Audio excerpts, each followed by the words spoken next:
Би нэрээ хомсоо өөрөө боддог болсон. Жин амин хөөрхөн болсон. Өнөөдөр кофе шопт гоё суугаад, ном уншаад, ийм орт орж хүнсээ авнаа.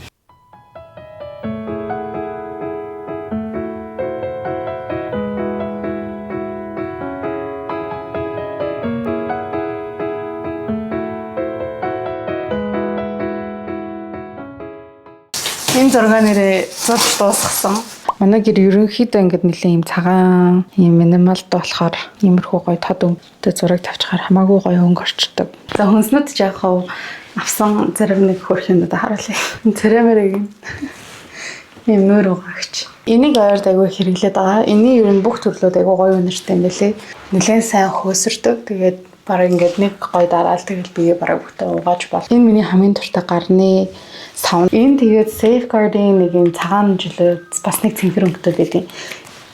Мэдгүй яг би чинь ажилласаа гарахаасаа өмнө 5-6 ургамалтай байсан. Тэгээд нэлээд энэ хүүлээд тэгээд одоо яг буцаад гоё ургамалтай болсон. Тэгээд амар хөөрхөн байгаа ингээ гоё ногоон өнгө нэмээд. Тэгээд бас нэрээ юм хевстэй болсон. Тэнгүүдээ Викториас нэрээ энэ зургуудаа бүгдийг өөрчилсөн. Били бүх дизайнуудын гоё хийгээд айгүй гоё чанартайгаар гаргуулсан. Энд дээр ажиллаа хийдیں۔ Тэгээд сүүлийн 5 жил яг ингээ гэртээ суухаас илүү ингээд офис дээрээ суудаг байсан хүн байгаа шүү дээ. Үеийн бүх одоо ажлынхаа ширээн дээр эднүсийг ингээ тавьдаг байсан. Тэгээд эднүсийг одоо бас гэрийнхаа ингээд ширээн дээр хөрхөн тавьсан чинь нэг одоо офисаа нэг санахгүй байгаа. Миний энэ 7 хоног шинээр эхлүүлж байгаа номнууд болохоор Philip Perry-ийн The Book You Want Everyone You Love to Read гэдэг ном. Би ер нь self-help номнуудад нэг дуртай биш. Гэхдээ энэ ном гоё гэж нэлээд сонссон. Тэгээд энэ номыг би ямар ч гэсэн суулгацсан. Өнөөдөр нэг 13% хүртэл уншиж үзсэн. Тэгээд дайггүй автаад бүр ингээд орохгүй байлаа. Гэхдээ бас аюул сонирхолтой поинтууд ихтэй. За тэгээ хоёр дахь ном нь болохоор V.E. Schwab-ийн The Invisible Life of Addie LaRue гэдэг уран зохиолын ном. Тэгээд энэ охин болохоор ингээ 300-аад жил амьдарч байгаа. Тэгээд ингэж амьдарсныхаа төлөө харин ямар одоо золиостой бэ гэхээр ингээ уулзсан хүн болгоно ер нь бол уулзсныхаа дараа шууд мартдаг тийм ном. Тэгээ энэ номыг бас уншихаар айгүй гоё гэж сонссон. Ямар ч сайн айгүй их юм бодогдуулдаг ном гэсэн. Тэгээд бас уйлуулдаг гэсэн. Би тэгээд ном уншиж уйлах амар дуртай. Кино үзээд нэг 2 цагийн дотор ингээд автагддээ шүү дээ. Тэгтээ ном уншихаар тэрнээс бүр ингээд хэд дахин илүүгээр ингээд амар гоё ингээд доринт нь ингээд автагддаг. Тэгээд бүх мэдэрч байгаа юм ингээд гоё мэдрээд сүүлд нь ямар нэгэн амар гоё юм эсвэл гонигтай юм болоод уйлах бол амар гоё мэдрэмжтэй нэг. Christian Hannah-гийн The Woman гэдэг юм Вьетнамын дайны талаарх эмэгтэйчүүдийн талаар ном юм шиг байгаа. Тэгээд Christian Hannah-гийн ном бол угаасаа гоё байх. Би ер нь яг ийм түүхтэй холбоотой, ялангуяа дэлхийн 2 дугаар дайнтай холбоотой ч юм уу. Тэгээд тиймэрхүү ийм номнуудад амар дуртай. Тэгээд сүүлд бас яг энэ зохиолчийн The Nightingale гэдэг ном уншсан. Тэгээ энэ номыг уншаад бас амар уйлсан. Тэгээд амар гоёсэн. Тэгээд Min-Jin Lee-гийн Pachinko бас саяхан уншиж дуусгасан. Pachinko бас айгүй таалагдсан. Нэг жил бас нэлээ хэдэн гоё номнууд уншсан. 4 жилийн хугацаанд ч юм уу яг ийм тархитай холбоотой номнуудад бас айгүй дуртай болсон. Уран зохиолын ном нь дуртай. Гэхдээ уран зохиол дотроо яг гоё тийм дэлхийн дайнтай холбоотой ч юм уу эсвэл айгүй гоё тийм түүхтэй эсвэл psychological thriller номнуудад амар дуртай. Ингээд одоо жишээ нь сүүлд бол би The Housemaid is Watching, My Husband, Before I Go to Sleep, Dark Matter, A House of Hollow, and The Devotion of Suspect X. Иймэрхүү ер нь psychological thriller номнуудад бас амар дуртай. Ойрт ингээд амар гоё сууж бичлэг хийгээг болохоор надад бүр ингээд ярих юм амар их байгаа даахгүй. Тэгээ би тэрнтэйгээ ингээд гүйцэж чадахгүй бүр ингээд амар тайвшраад ингээд амьсгалах хэрэгтэй юм шиг санагдаад ах юм. Ингээд надад бүр амар их ярих юмнууд бүр ингээд овоорчиж би сая бүр ингээд гэрийнхээ юмнуудыг ингээд харуулж захтаа ингээд ойрт манад ирж мэрээгүй найздаа ингээд юма тайлбарлаж байгаа юм шиг санагдаад за. Эрүүл мэнд тархитай холбоотой сүүлийн жил уншсан номнууд гэвэл In the Flow гэх яг эмэгтэйчүүдийн нөгөө дөрөв мөлчлөгийн талаар ном. Joe Dispenza-гийн номнууд ер нь бол бүгдээрээ маш гоё. Хүссэн амьдралаараа яаж амьдрах талаар Joe Dispenza-гийн зан характер ер нь бол айгүй тийм чи чадна, чи энийг хийж чадна, чи тархиа өөрчилж чадна гэсэн нэг тийм. Энэ номыг уншихаар ингээд цаанаасаа л нэг тийм би өснөрөө амьдрч чадна гэд уяна энэ гэрэл унтарчлаа. Тэгээд бас санхүү мөнгөний талаар бас нэлээд олон ном байна. Би энэ 7 оны эхлүүлж байгаа 3 номныхоо 2-ыг эхлүүлсэн өнөдөр жоохон уншиж үзсэн. Яг энэ сэдвийн талаар ярьж байгаа дээрээ би тагтад амар гоё сая сүлд олсон аппликейшнээ зааж өгье. Substack гэдэг надад амар таалагдсан. Яг ингээд интернет ямар байдаг байсан шиг яг тийм мэдрэмж ингээд мэдрүүлж байгаа. Амар гоё ингээд хүмүүс ингээд айгу гоё бичрүүд бичдэг, гоё тийм өөрийнхөө дуртай сэдвүүдээр ингээд юмнууд гоё уншиж болдог. Таад гоё солгоод үзээрэй. Камерны батарей дуусгаад байна. Тэгээд одоо гоё ном уншаад тэгээд унтандаа. Good night.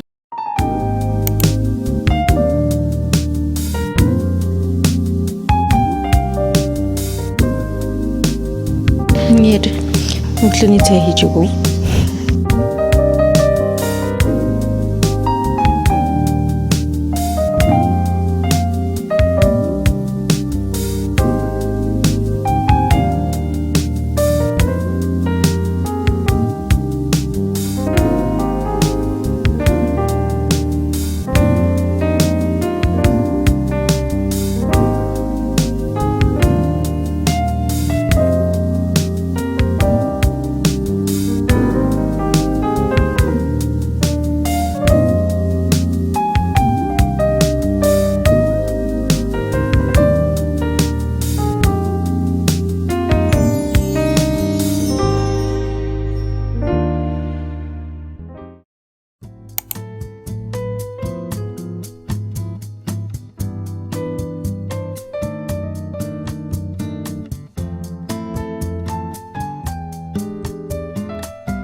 Өнөөдөр айгүй бүрхэг өдөр байна. Өнөөдөр бол яг энэ Pilates by Izzy-гийн 25 хоногийн чаленжийн 10 дахь хоног. Би нэлээд дундуур нь салгардуулсан. Яагаад гэвэл хөдөө яваад тэгээд яг сүүлийн үед надад бүр маш их таалагдж байгаа нь болохоор яг энэ Pilates by Izzy. Тэгээд энэ Izzy гэдэг охин бол гой хүнд дасгалууд хийлэгдэг.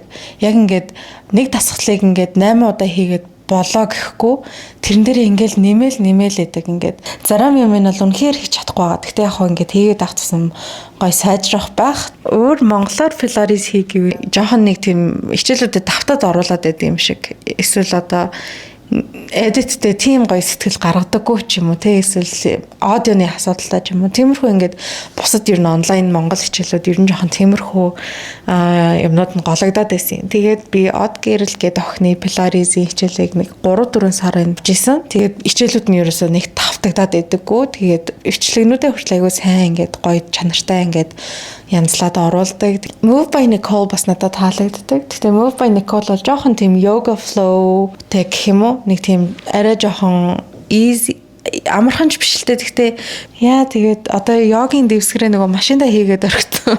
Тэгээд хевсэн дээр тасглаа хийгээлэж байна. Pilates хийж байгаа өдрөө болохоор Pilates-а нэг 20-30 минут хийчээд тэгчээд 20-30 минут яг тийм зүгээр гоё бүжиглж байгаа. Миний хэрвээ өмнөх бичлэгүүдийг ингээд мэдчихэж байгаа бол би яг fitness martial ч юм уу эсвэл зүгээр dance cardio dance гэт ингээд хайхаар ингээд хөрхөн бичлэгнүүд тэднээс бол ингээд амар амархан гоё калори шатаагаад тэгээд ингээд нэг тийм зовхгүйгээр ингээд гоё хөлсөө гаргаад ингээд тасгал хийгээ те. Тэгээд зарим өдрүүдэд болохоор одоо хүүтэрчээгүй байгаа дээр гоё халахж байгаа. Тэгээд энэ 7 хоног so far халахаагүй байна. Тэгэхээр маргааш би гарч халахнаа. За та хэдтэй юм ярьж байгаа дэлэмдүүлээд өстэй амар тасглаа. Хоошин тавьсан. Тэгтээ гоё нөө. Ингэж тасгал юу тасгал хийх guys. Тийм байсан шүү дээ би чинь. Good. Last 5 4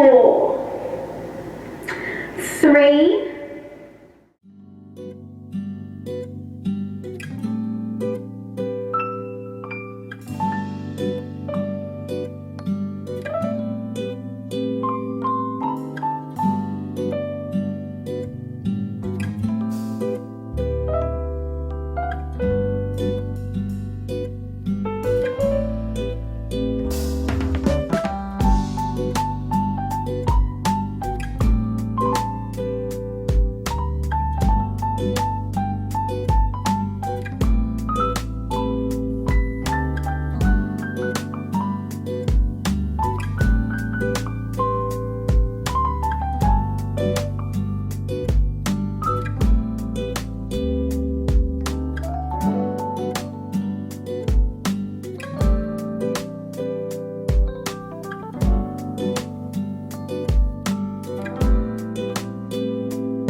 би сэлэнг яваад аавчтаа тэгээд сэлэнгийн сайхны хөтөл тожийн нарс орж үзсэн чи амар гоё юм байна. 2-3 хоног явж гоё амарчаад ирсэн.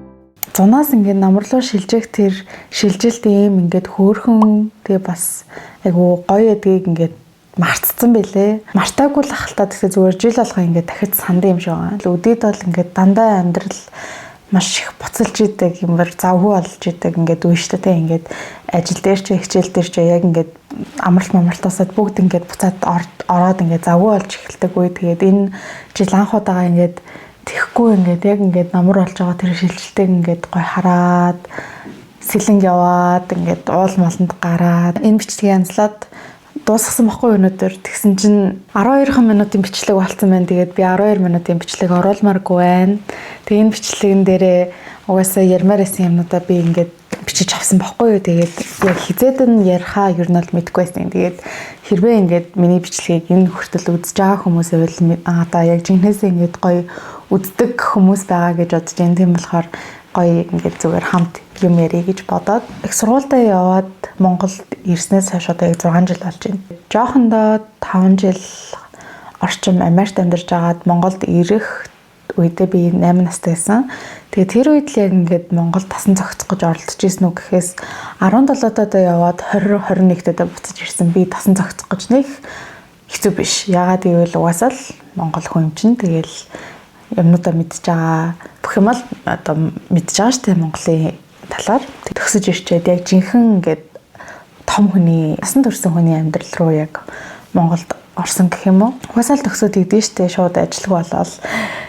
Яа тэр мэдрэмж бас сонир мэдрэмж шүү. Ингээл төгсөх үедээ би юу хийнэ? Би одоо яг юу хийх вүлээ? Канадаас ирчээд Япон руу жоохон байж агаад буцаж очоод Японд сургуулаа төгсөөд тэгээд Японд нэг ганц 2 жил ажиллаж үздэм үү гэдэг төлөвлөгөөтэй байсан байхгүй юу. Тэгээд яг үнэндээ тэгж чадаагүй яагаад гэвэл корона болсон. Хэрвээ тэгтээ би Японд яг очоод төгссөн бол би мэдээж яг мэргэжлэр ажиллахгүй ямар нэгэн ажлын одоо зуучлагч recruiter ч юм уу тиймэрхүү карьерууд ер нь илүү түгээмэл байдаг. Яг одоо мундаг одоо Япон хэлтэй биш л бол. Тэгээд би угаасаа англи хэлээр Японд сурч исэн болохоор миний Япон хэлний төвшин бүр тийм одоо өндөр төвшөнд бол хүрч чадаагүй. Яагаад бол 3 жилээс нь тэгээд ихэнх хичээл англи хэлээр үзэж байгаа.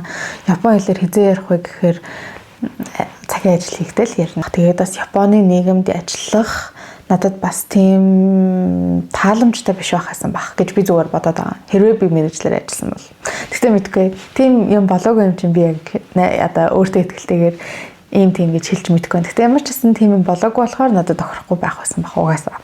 Нөөж ирчээд Герман ингээд гэр шиг санагдаж өгдөггүй. Тэгээд за нэг 2-3 сарын дараа ч юм уу буцаад яг гэр шиг санагдаж эхлээд надад амар гоё санагдчихсэн. Буцаад ингээд гоё гэртэй тухтай тийм гоё ингээд буцаад бүр яг Монголын амьдрал руугаа бүр мөс ингээд гоё уусаа тасаад ингээд гоё болсон байсан. Тэгээд тухайд би ингээд буцаад сурах гээд ч юм уу дахиад ингээд гадагшаа явж болох байсан. Гэхдээ яагаад би Монголд ингээд амьдрахаар шийдсэн бэ гэхээр нэгт гэвэл Монголд амьдрах гоё.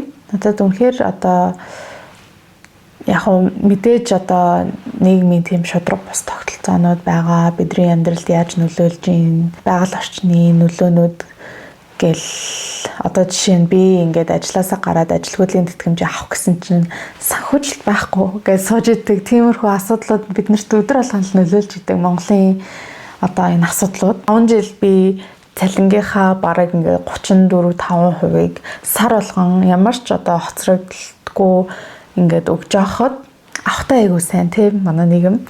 Гэхдээ буцаад өгөхдөө ингээд мэдгүй санхүүжилт авахгүй гэдэг ингээд яриа сууж идэг байхгүй юу. Тэгэхдээ тэгсэн ч гэсэн Монголд амьдрахгүй. Хоёрт гэх юм бол манай аав ээж хоёр хөшөрж байгаа. 6-7 настай байхдаа анхныхаа утсыг аваад нөгөө ийм Nokia-гийн анхны утсаа аваад тэрэн дээр нэг календар угаасаа байдаг байсан. 7 настай чаавс тэрийг ингээд утсаа авахж байгаа л аав ээж хоёрынхаа төрс өдрийг мэдж байгаа штэ. Тэгэл оныг ингэж нөгөө нэг доошлосоор хагаад ингээд сар алга ингэж явсаар хагаад одоо жишээ нь тэр үед 2000 онд ч юм уу тий 2006 онд тэр ингээл доошлуулж байгаа бол 2006 онд манай аавч хоёрын нас хүрэх юм байна. 2009 онд тэгж хүрэх юм байна. Ингээл доошлуулсаар агаал 2000 одоо жишээ нь 15 20 он хүртэл явчихдаг гэсэн баггүй жоохондоо. Тэгэл 20 онд манай аавч хоёр тэдэн нас хүрэх юм байна. Ингээл ганцаараа уйлждаг байсан, уйлал сууцдаг байсан. Тийм хүүхд тахгүй угаасаа би чинь ингээд аавч хоёрт амар хайртай. Тийм болохоор би үлдэхийг хүссэн. Аавч гэр бүлтэйгээ амьдрах жилүүд ингээд өөрийнхөө зохиосон гэр бүлтэй амьдрах жилтэй харьцуулах юм бол бага штэ. Тийм болохоор би зүгээр аавч хоёроос хол ингээд нэг дахиж ямааргүй байна. Угаасаа ингээд амар сайн ингээд юм байлээ. Нэгдүгээр курстэй Япон руу явахдаа за баяртай гэл ингээд ороод явсан заяа. Тэгээл ерөөсөө уйлж болохгүй. Яг хуу Японд очиод эхний өдөр нь ингээд оюутны байранд ороод орд ирний даваагаа засчаад орондоо ороод нэг 5 секунд ч юм уу нүдлэмс ингээд цэлгэнэ жоохон уйлсан. Яна одооноос би ганцаараа юм байна гэд. Ер нь тэгээ шууд ингээд маргааш насан шууд ингээд Японд тасаал 17 таа ингээд амар гой санагдал Японд очсон ингээд явж ийснаа жил ирэх тусам би бүр амар илүү уйлдаг болсон байсан. Ингээд 4-р курстэй Канадад байхдаа Японыг бодвол Канад яг ингэж биеэрээ хол байгаа юм шиг санагдаад идэм билээ Монголоос. Тэгээд би Канадад бараг ингээд 1-р курст 17 настайдаа явж ирснасаа хамаагүй их уйлсан. 4-р курстэй нэлээ уйлчдаг төрлийн хүн болсон байсан. Тэгээд тэрнээс хойш бүр илүү тийм болсон. Одоо ингээд тэрнээс хойш 6 жил өнгөрсөн биз дээ. 6 жилийн турш би болоод бүр уйламхаа ингээд намайг ойлгож байгаа хүмүүс байна. Мэдгүй тэгээд тухайн үед яаж шийдвэр гаргадаг байсан юм бол тоо тэгэл бас 20 нас 21 настай тэгэл тухайн үед зөв санагдчихсан юм а хийсэн байна. Тэгээд угаасаа зөв байдаг байхгүй тий ингээд хүн ингээд өөрийнхөө дотоод одоо тэр юу бодож ин юу хиймээр санагч ин тэрийгэ дагаал хахад ингээд зөв байт юм байна. Одоо би 26 таа өөрийнхөө 20 настай тэр үеийн шийдвэрийг зөв байсан байна гэж бүр яг бат итгэлтэй хэлж чадчих байгаа байхгүй. Тэгэхээр угаасаа л би одоо ч гэсэн яг ажлаас гарсан энэ үеэ ч гэсэн ирээдүйд сонсоод наа чи өстө зөв шийдвэрээс шүү. Энэ үеэс эхлээд чиний амьдрал амар гоё өөрчлөгдсөн шүү гэж бодох байх гэж би бодоод идэв. Тэмдэглэлийн дэвтрээс уншаа заяа. 6 сарын 25 онд би ажлаасаа 7 сарын дундуур гарахаар шийдлээ. Энэ дэвтэр дээрээ би одоо юунаас цааших амьдралаа төлөвлөхөд зарцуулна. Төлөвлөхөд хэрэглэнэ. Англиар бичсэн болохоор шууд орчуулаад жоохон сонсон сонсогдчихж магадгүй. Дараа нь харахад энэ дэвтэр бол бүх юмны эхлэл байх болно. Хэрвээ юм өөрчлөгдөхгүй бол юмнууд хизээж өөрчлөгдөхгүй. Орлогогүй болохоос айж ин энийг ингээд гоё болгож чадна. And it's going to be amazing гэж бичсэн байна. Бүх юмны эхлэл чинь энэ байсан шүү гэд өөрийгөө хараа сууж байгаа. Яагаад би ажилласаа гарсан бэ гэхээр штэ. Ер нь бол миний карьер бас ямархуу байсан талаар товч тайлбарлая. 20 он төгсөөд нэг 10 оны дараа ч үлээ зориг санд ажиллаж эхэлсэн. Тэгээд зориг санд 3 жил хагас орчим хугацаанд би хөтөлбөр зохицуулдаг байсан. Тэгээд эмэгтэйчүүдийн манлайлал хөтөлбөр, байгаль орчны манлайлал хөтөлбөр гэл ингээл иймэрхүү хөтөлбөрүүдийг ингээд зохицуулдаг байсан. Миний анхны ажил чинь одоо би 13 та байсан. Тэгээд ажил гэжтэй сайн дурын ажил гэсэн. Тэгээд нөгөө сайн дурын ажил байсан ч гэсэн урамшуулал цалин өгдөг байсан. Тэгээд төрийн бус байгууллагт ингээд ийм англи монгол хэлний орчуулга асрамжийн газрын хүүхдүүдийг яг зундаа ингээд ийм ээлжээр ингээд найрамдал туслан энэ шиг тусланд ингэж явуулдаг байсан. Тэгээд өөрсдийнхөө туслан дээр очиод тэгээд Хонконгоос яг ингээд сайн дурын ажилтнууд ирээд ингээ хамт байдаг байсан байхгүй юу. Тэгээд тэр одоо Хонконгуудад орчуулга энэ хийж тусалдаг ч юм уу. Тэгээд тиймэрхүү нэг сайн дурын ажиллаар би нэг 5 хоног ийсэн. Жоохноос л нэг тийм төрийн бус байгууллага, сайн дурын ажил, бусад хүмүүст ингээд хэрэгтэй тийм ажлуудад татагддаг байсан. Тийм болохоор угаасаа зориг сангийн ажил надад айгуу сайн тохирж ийсэн. Надад бас яг ингээд гоё үн цэнтэй юм хийж байгаа юм шиг мэдрэмж төрүүлдэг байсан. Зориг санд айгуу их юм сурсан. Миний анхны ажлын гараа маш гоё үн цэнтэй тийм байгууллагт бас олон үн цэнтэй төслүүдэд ингээд хамт оролцоод явж исэн. Тэгээд 24 оны 2 сараас Апод ажилласан байхгүй. Бизнесийн байгууллагт ажиллаж байгаагаар өөрөө төсөөлж чадахгүй байдаг гэсэн. Тэгээд яагаад би тийм том ийм групп компани руу орё гэж шийдсэн бэ гэхээр тийм ажил хийж үзэх хэрэгтэй гэж бодсон. Ингээд 20-од наснда тий ингээд заавал нэг төрийн бус байгууллага. За энэ бол миний юм муу юм байна. Надад энэ одоо салбар таалагдд юм байна гэд нэг хэсэгтээ ингээд тэр чигт нь ингээд ажиллаад баймиргүйсэн. Би ингээд өөр олон төрлийн газруудад ажиллаж үзмээр санагдаад тэгээд ер нь бол ийм том group компаниг сонгож орж исэн. Дээгтхэн хөгжүүлэлт ч юм уу те эсвэл ингээ маркетинг ч юм уу шал өөр юм хийсэн бол надад сонирхолтой гэхдээ таалагдахгүй байх байсан баг. Тэгэл яг жоохон төстэй, жоохон хүмүүст бас жоохон хэрэгтэй юм хийчихгээл ингээл яг мэрэгжлийнхаа дагуу доктортой байдал дээр нь ер нь бол ажилласан. Нэг жил хагасын хугацаанд нэг ийм 5 жилийн хугацаанд Монголд ингээд ажил хийсэн байна. Тэгээд тийм байгууллагад ажиллаж үзэх айгүй сонирхолтой байсан. Маш завгүй, маш ийм буцалсан ийм орчинд ер нь бол байнг байдаг. За одоо энэ тусгаар л гоё тайван болно даа гэж бодоол тэгэл буцаал дахиад ингэж одоо завгүй болж эхэлдэг. Тэгээ ер нь бол миний яг одоо ер нь тэгээ сүүлийн 5 жил айгүй завгүй байлаа дөө. Ер нь төрийн бас байгууллагч бай, хувийн байгууллагч бай маш завгүй. Угаасаа тийм газар ажиллаж үзмээр санагдчихсэн. Тэгээд аль хэлангаас нь ер нь айгүй их юм сурсан. Яг үнцэнтэй ажил хийж байгаагаа ер нь бол илүү зориг санд мэдэрчээсэн. Ийм ямар нэгэн байгууллагт яг ингээд байнга харьяалагдаад 9-6 цагийн хооронд ингээд ажиллах нь яг миний юм биш гэж мэдчихсэн. Тэгэхдээ би ажиллаж үзэх ёстой. Гоё яг ажиллаж үзэж байхдаа миний юм биш гэд хамаагүй биш яг жинхэнэсээ гоё хичээгээд чин сэтгэлээсээ бүх юм ингээд зориулаад гоё ажиллана гэж боддог байсан. Гэхдээ яг ингээд ажилласаа гарах үедээ би гарах цаг болсон доо гэдгээ би мэдэрнэ гэж айгуу сайн мэддэг байсан. Тэгэл яг л тийм юм болсон доо. Тэгээд яаж тэгсэн бэ гэсэн чинь би 25 оноо болохоор Таиландд гаргасан. 25 он гараад эхний бодол юу байсан бэ гэхээр за энэ жилдээ багтаагаад энэ жилийн эхний хагастай багтаагаад би ер нь бол ажилласаа гарна гэж зүгээр дотроо зүгээр шийдсэн байхгүй. Ер нь анхны бодол зүгээр шийдэгч биш зүгээр анхны бодол нь л би тэгнэ гэд бодсон. 5-6 сарын үед за ажил яг 100 гайг болчихдээ штэ хүмүүс амраад гэж бодоод 9 сард ажилласаа гарыг гэж шийдсэн байхгүй. Яг 5-6 сар болсон чинь тэгсэн чинь айгу муухай ханаа түрээд ерөөсөө идэхгүй би бараг сар ханаад байсан. Тэрнээс өмнө бас нэг хавар илүү өвөлж илүү бас айгу муухай ханаа түрээд ингээд ерөөсөө ханаад ингээд өмнө нь хүрэхдээ нэг хэдхэн хоног хүрээл буцаа зүгээр болчдөг гэсэн бол яг 2 удаа энэ 6 сарын хугацаанд ингээд хүрэхдээ айгу удаа ингээд бүр ханаагаал цэрмэр цээж мэж өвддөг болтлоо ингээд ханаа төрсөн. Тэгээд 9 сард ажилласаа гарна гэж шийдсэн байж агаад гинт өвдөөд тэгээд би нэг 7 хоногч үлээ яг гэртээ ингээд өвдөөд гэрээсээ ажиллаж ажиллаад ингээд суусан байхгүй. Тэгээд би гинт ингээд би өөртөө өгсөн амлалтандаа хүрээгүй.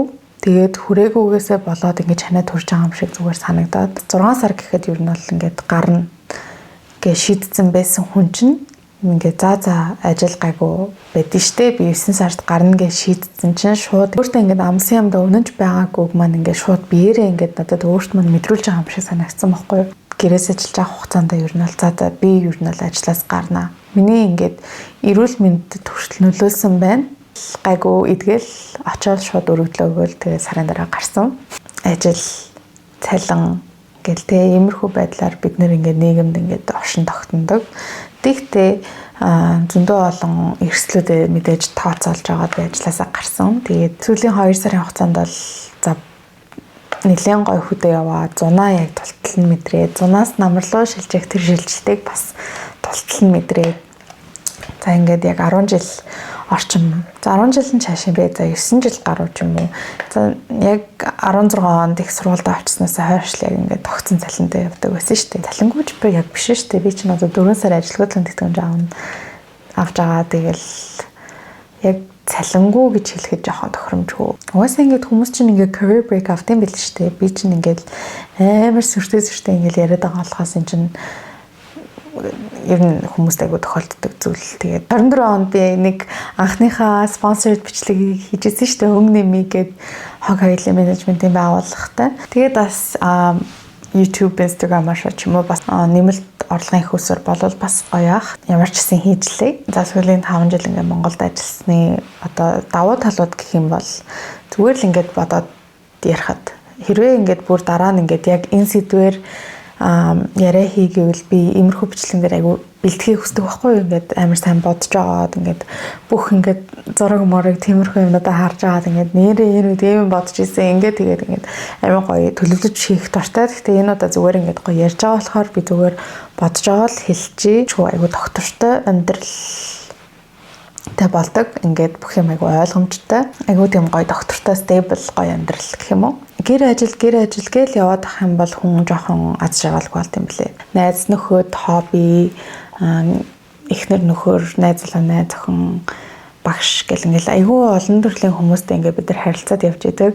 Тэгээд тэр харилцаа болгоныг гоё сэргээгээл явж авах хэрэгтэй юм блэ. Тэгээд тэрийг ингээд хэвээ мартаад ингээд гэр ажил гээл яваад ах юм бол бас хэцүү мэлээ. Ингээд юмд ингээ гоё цаг зав зарцуулаад өөртөө цаг зав зарцуулаад ингээ явж явах хэрэгтэй юм байл. Нөгөө юм гэх юм бол network айгуу сайжирд юм байл. За сөрөг талууд гэх юм бол олон цагаар суудаг. Яг жинхнээсээ 9 цаг 8 цаг ингээд 100% ингээд төвлөрөөд юм хийж гинүү гэвэл яг үүндээ бас хэцүү. Хүн яг үүндээ тийм олон цаг төвлөрж суух шаардлага байхгүй юм шиг санагддаг байхгүй. Энэ бол ажиллаад ингээд одоохондоо би амралт авъя гэдэг хүний өнцгөөс ярьж байгаа шүү. Мэдээж энэ бол хүн болгоны хийх ёстой бас зүйл. Хүн ер нь ингээд ажил голохгүйгээр ингээд ажил хийх ёстой, сурах ёстой юм шиг санагддаг. Гэхдээ яг одоогийн биегээр ярих юм бол тийм олон цаг суугаад авах шаардлага байгаагүй байхгүй юу? Зарим хүмүүс айгуу гоё тохиртой шүү дээ. Ийм гоё доктортой, ийм structure ихтэй тийм орчин хүмүүс тохирдог. Надад бол жоохон зүгээр одоохондоо тохирохгүй байна. Цаашид яах нь бас яг сайн мэдэхгүй байна. Миний хувьд хамгийн одоо том сөрөг тал нь юу байсан бэ гэхээр хөдөлгөөн айгуу дутагдсан. Олон цагаар суусан хүчний хойдол ингээд бүр ингээд хуян муян хөөрдөг болсон. Би 15 хил нэмсэн. Тэгтээ хүмүүс анзаарсан л ахaltaа намайг ингээд жин нэмсэн. Тэгтээ амин хөөрх ингээд миний намайг ингээд жин нэмсэн ч гэсэн ингээд амин хайста бондооч гэдэг комент би нэг ч удаа авч байгаагүй. Угаасаа харагдаж байгаа шүү дээ. Яг тоог нь бол мдэг байсан. Би нэг 10 жил орчин болов гэж бодсон. Тэгтээ 15 байсан бэлээ. 4-5 жил ингээд баг багаар нэмсээр агаад ингээд 15 жил нэмсэн байгаа байхгүй бараг 17-8 ч юм уу. Тэр нэг хамаагүй л дээ. 6 сар хүртэл ч юм уу би бараг 5 жилийн хугацаанд нэг ч ингээ үзег байсан. За би ойролцоогоор тэд агаадаа гэж өөрийгөө бодоод байсан. Тэгтээ тэрнээсээ бараг 10-аар илүү байсан. Юу сургасан бэ гэхээр тоо бол ерөөсөө чухал биш юм байна. Энэ 5 жилийн хугацаанд мэдээж би ингээл өсөд яваагүй. Дунд нь ингээд хассан, нэмэгдсэн. Тэгээд тэр хооронд ингээд өөрийнхөө зүгээр харагдах байдалд амар итгэдэг болсон. Харагдах байдал юу мэдэрч гин би ингээд хүн санагдаж гин үү, тасал хөдөлгөөн хийж гин үү, хөшж гин үү гэдэг тэр мэдрэмжүүд илүү чухал санагддаг болсон. Тэгээд жин хотлож аваад ингээ үзээд тэгээд ер нь бол яг уу бас жоохон тэрнээсээ цогтоод байсан юм аа. Ингээд халахлаад байсан гэх юм уу. Ингээд тоо нэг чухал биш ээ гэдэг тийм үзэл бодлороо. Тэгтээ үүндээ тоо бас тодорхой хэмжээнд нэлээ нарийн үзүүлэлтүүдийг үзүүлнэ. Тэгээд би зүгээр нэг жин аваагүй, яг смарт жин авсан, яг хэдэн хувь болчин байна гэх тиймэрхүү одоо нарийн үзүүлэлтүүдтэй жин авсан байхгүй. Тэгээд яг хөө мэдээж энэ бол айгу буруу. Тийм болохоор одоо энэ бичлэгийг үзэж байгаа дөнгөж ажиллаа хийж эхэлж байгаа хүмүүс ах юм бол дасгал хөдөлгөөнийг амьдралынхаа хэв маягийн нэг хэсэг заавал болох бүр ингээд хичээж агаад яаж хийж агаад ингээд дасгал хөдөлгөөнд цаг зав гаргах хэрэгтэй юм байлээ. Тэгээд хураад гэхээс илүү яг гоё эрүүл болмоор байна. Би одоо ингээд ер нь утахгүй тэгэл хорморм хийгээд тэгээд хүүхд мөхттэй болоод ер нь бол хормоо хийснийхаа дараа хүүхдтэй болмоор байна. Тэгээд бас хүүхдтэй болохоос өмнө маш гоё эрүүл болмоор байна. Тэгээд завгүй дасгал хийхгүй яваад байсан байна. Тийм болохоор энэ бичлэгийг үзэж байгаа дасгалд огт цаг зав гаргаж чадахгүй байгаа хүмүүс яаж хийж байгаа л цаг зав гаргах хэрэгтэй байна. Залхуурахгүйгээр 15-20 минут 30 минут хамаагүй дасгал хийх цаг байдаг л хгүй. Тэгэл яагаад ч хийдэггүйсэн мэдгүй тэгээд стресстэй идэддэг гэсэн юм уу.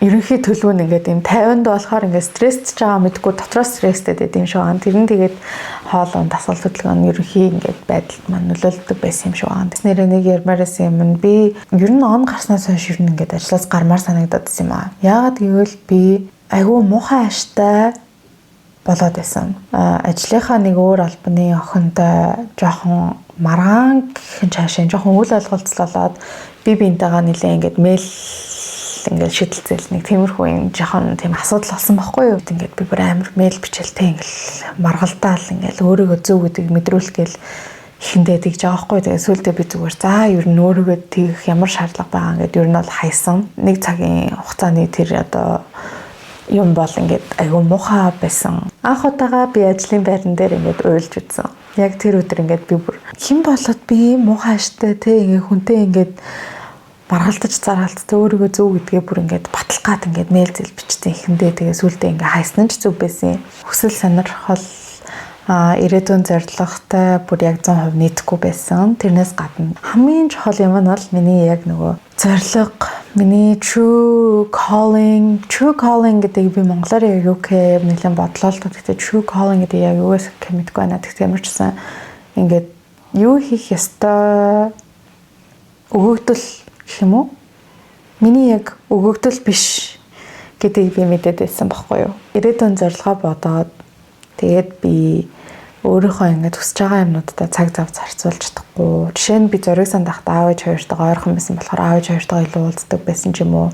Эсвэл бэлгүүн тэгээд найзуудтайгаа илүү цаг зав зарцуулдаг, илүү дасгал хөдөлгөөн хийдэг байсан бол дахиад одоо дараагийн компанид ажилладаг болоод ерөөсөө тэгж чадхаа болцсон байсан. Тэгээд айгүй ер нь бол айгүй завгүй болцсон байсан. Тэгээд амьдрал богинохон штэ яг ингээд гоё хайртай дуртай зүйлсээ хийдэг, хайртай хүмүүстэй цаг зав зарцуулдаг. Олон юмны тэнцвэртэй байдал юм байна гэдгийг би зүгээр хувьдаа тэгж боддог болсон. Тэгээд тэр тэнцвэр маань айгүй алдагдаад байсан болохоор ер нь бол гарсан байх. Тэгээд дараагийн ингээд 5-10 жилийн дараа энэ чиглэлээр ингээд яваад байвал ямар ах вэ гэж бодохоор тэр маань ингээд миний хүсэж байгаатай огтлцохгүй байсан болохоор ер нь бол шийдвэрээ гаргаад гарсан. Би одоо ингээд за 15 хил орчим асах шаардлагатай байна. Энэ жилдээ багтаагаад ер нь бол асъя гэж бодож байна. Угаасаа надад одоо тийм цаг хугацаа байгаа. Би өснөрөө дасгал хийж болно. Ер нь л ингээд өссөн юм хийх боломж надад яг одоо байна. Тэгээд би ингээд өөрийгөө жижиг сажиг юмнаас амар гоё аз жаргал мэдэрч чаддаг. Бүх жижиг юмыг амар гоё анзаарч чаддаг төрлийн хүн гэж ер нь бол боддог. Гэхдээ яг одоогийн ингээд амьдралын маань энэ үед би улам илүү тэрийг амар гоё мэдрээд байгаа. Надад ингээд яг ингээд эргэн тойрноо ингээд сайн ажиглах юм бол аз жаргалыг авчирдаг тийм гоё жижиг юмнууд ямар их байд юм бэ гэдгийг амар сайн анзаараад байдаг болсон. Ойрд өдөр болгон тийм байгаа. Сэтгэл санаа аягүй сонирн болсон ганц 2 үед мэдээж байна. Хизээ вэ гэхээр ажил нөгөө тогтмол цалин авч агаад ажлуудлын тэтгэмж орох хэвээр өдрөө ордоггүй. Тэгээд би маргааш нь яриад ингээ асуусан чинь санхүүжилт байхгүй. Хизээ орох юм мэдэхгүй гэдэг өдөөс тэгэж хэлээд тэгээд би яагаад ч тэр өдөр бүр ингээд айгүй сонирн болоод ингээд би ингээд 4 сарын хугацаанд ямарчсан ажлуудлын тэтгэмж авах юм байна. Би ингээд тогтсон цалин юм шиг байх юм байна шүү дээ. Тэгэхээр чинь ингээд сэтгэл санаанд төрчлээгүү тийм тайван.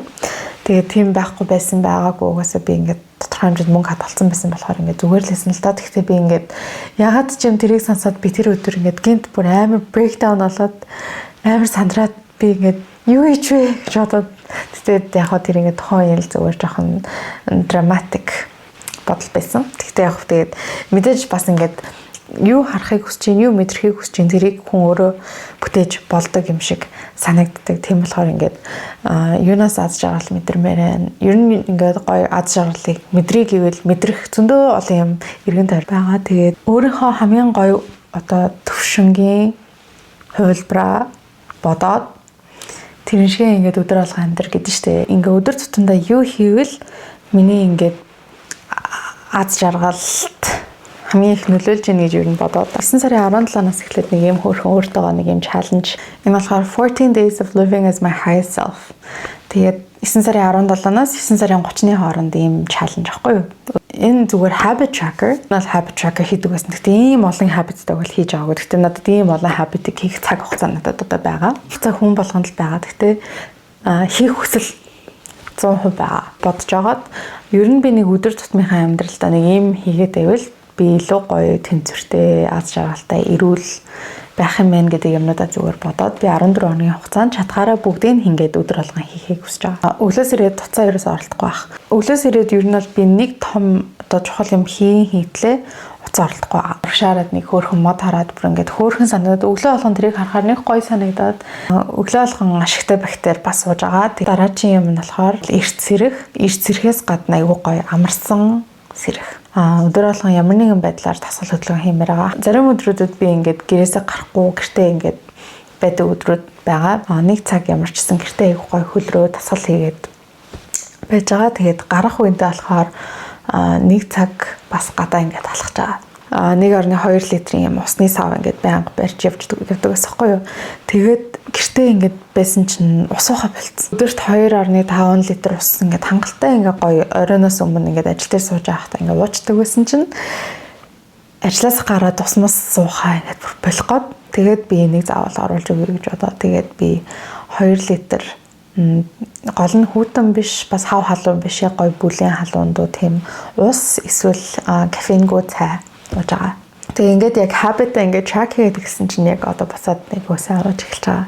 Тэгээ ус уухгүй байхаар чи ингээд цаанаасаа ингээд хатаад ингээд нэг амар сонирн болоод байдаг байхгүй юу. За тэгээд дараагийн юм нь болохоор айгуу гоё тэнцвэртэй өглөөний цай хийж идэж байгаа. Тэгээд өмнө нь болохоор ингээд ажилдаа явахдаа ингээд яардаг байсан. Одоо ер нь ажилласаас гарснаас хойш өглөө болгон айгуу гоё өглөөний цайнууд хийж өөртөө бит хоёр идэж байгаа. Тэгээд өглөөний цай бараг миний хамгийн дуртай хоолнуудын нэг баха. Гадуур ер нь бол нэг хоол идэхгүй байхыг хүсэж байгаа. Өглөөний цайнаас гадна яг гоё тийм гэртээ гоё хоол хийж идэх тийм habit байна. Дадал би одоо нөгөө нэг жингээ бас жоохон буруулаад ингээд ирүүл болохыг хүсэж байгаа болохоор calorie deficit буюу ингээд өөрийнхөө өдөрт нийт шатааж байгаа калориос тодорхой хэмжээнд нэг 300 калори орчим ингээд бага идэх хэвээр. Тийм болохоор хоолноос гадна юу калори амар их нэмэгдүүлдэг вэ гэхээр яг тийм чихэрлэг ундаанууд уух юмнууд байдаг. Тэгээд ингээд гоё ингээд уугангууд ингээд их юм мэдэхгүй байгаа юм шиг хэрнээ хөөхөн 200-300 калори. Гэхдээ яг калори тооцоод юм л дээ.